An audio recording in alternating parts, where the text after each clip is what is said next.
From this to this. Opo, nagsagala kami ngayon ni Chawon. At hindi ko in-expect na ganito kami i-welcome ng mga tao dito. Yung dating pangarap ko lang na maaya ako sa ganitong event, ngayon natuloy na. What if magsagala na lang ako araw-araw, no? At eto nga, nandito kami sa mall kasi meron kaming bibili. Opo, bibili ako ng damit ngayon pero hindi para sa akin. Birthday kasi ng ate ni Chawot at napasakto pa sa sagala namin. At hindi ko nga in-expect na pabili din ako. Opo, kaya ayoko talaga pupunta sa mall kasi nabubudol din ako. Binilhan na din namin siya ng cake para mamaya kakantahan namin siya ng Happy Birthday to you. Huy, baka umulan. Kinakabahan nga kami kapag gumagabi kasi umuulan. Dito nga pala ako aayusan ni ate kami. Kabado bending ako kasi first time niya akong aayusan. Siguro kapag hindi ko nagustuhan, cancel na lang siguro yung sagala. Huy, hindi ka gagano. Hindi ko nga alam Kung makeup pa ba to o magfe-facial na kami, no? maganda daw tong pang-pre para mas maganda yung lapat ng makeup. At kita niyo naman, nagmukha talaga akong manika. Nag-request nga ako na bagsak sana yung hair ko para maiba naman. Pero ako daw yung mahahassle kasi pagpapawisan lang ako. Ngiting nagustuhan ko talaga yung makeup ko ngayon. Sa totoo lang, kapag ganito ako kinaayusan, feeling ko napakabait ko.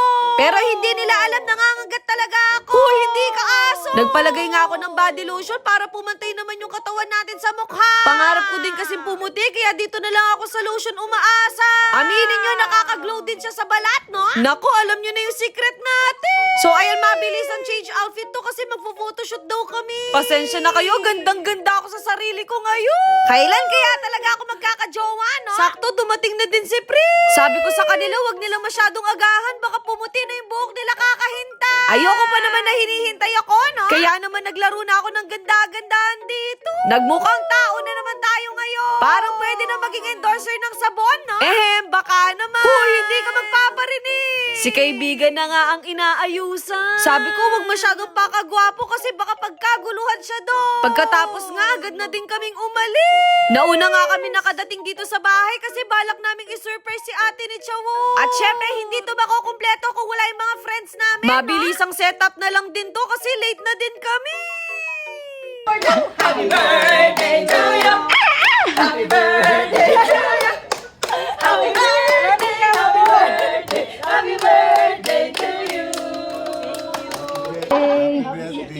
Sa mga hindi nakakaalam, si Ate Grace talaga yung parang ate namin dito. Na kahit anong problema dumating, napakakalmado niya pa. Kaya yung mga regalo namin sa kanya, add-ons lang talaga yun. Hindi ko rin kasi in-expect na magiging close kami ni ate. Siguro sa susunod, mangungutang na ako ng pera, no? Hindi ganon. At bago pa kami magkiyakan dito, umalis na din kami. Hindi muna nga kami magiging driver kasi baka maubos agad yung energy namin. Mahaba-haba pa naman yung araw, no? Aminin nyo, para kami mag-outing dito.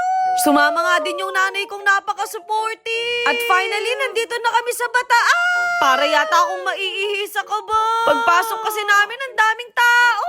Para tuloy ako nasa palasyo kasi ang gaganda ng mga gown nila. Pinasuot na nga yung susuotin ni Chawo. At kahit ano namang ipasuot sa kanya, bagay naman, no? Inayusan ko nga ng konti si Chawo. Sabi ko naman sa inyo, pang all around talaga ako. Para yata mag-change career na ako. Pinakain mo na nga nila ako dito kasi baka daw mapagod ako sa sagala. Kapag talaga nag-i-event ako ng ganito, hindi talaga ako kumakain. Kasi baka hindi na kumasya sa akin yung gown. Magiging Reyna Emperatrice pala tayo ngayon. Kaya huwag kayong magtaka kung hindi kulay blue yung gown ko.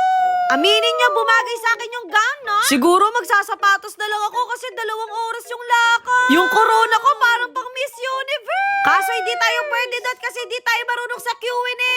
Aray ko! Kaya nagtataka din ako sa sarili ko saan ako kumukuha ng lakas ng loob nung sumali ako ng pageant. At eto nga, magsisimula na yung parada.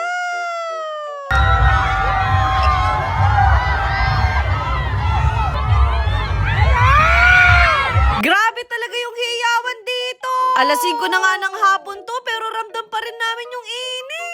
At grabe pati mga kasama namin, ang gaganda at gwapo din. Sobrang natuwa nga kami ni Chawon kasi may mga taga-ibang lugar na nagbiyahe para makapunta at makita kami ni Chawon. At dahil dyan, bigyan ng jacket yan. Hindi to wawawi. Nag-retouch na nga kami dito kasi medyo haggard na kami, no? Pero in fairness, 100% pa rin yung social battery ko.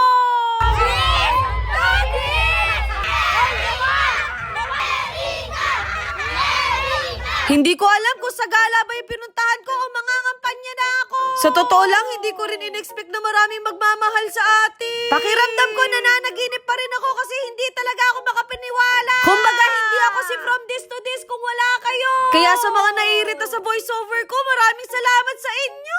Opo, natapilok pa ang ate nyo, no? Meron ng isang tao na lumapit sa amin na dinrawing kami ni Jowo. Napaka-effo!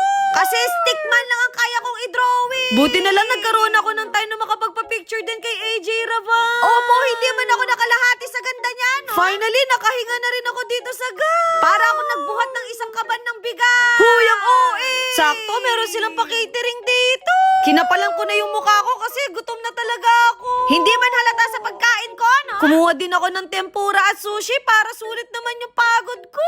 Sana meron pang matira para makapag-sharon mamaya. Kaya naman, kainan na. Happy feel ko talaga yung kumakain kaya wag niyo akong pinapagutom. Kaya sa future na magiging jowa ko, wag mo akong titipirin. Ayun lang. Bye!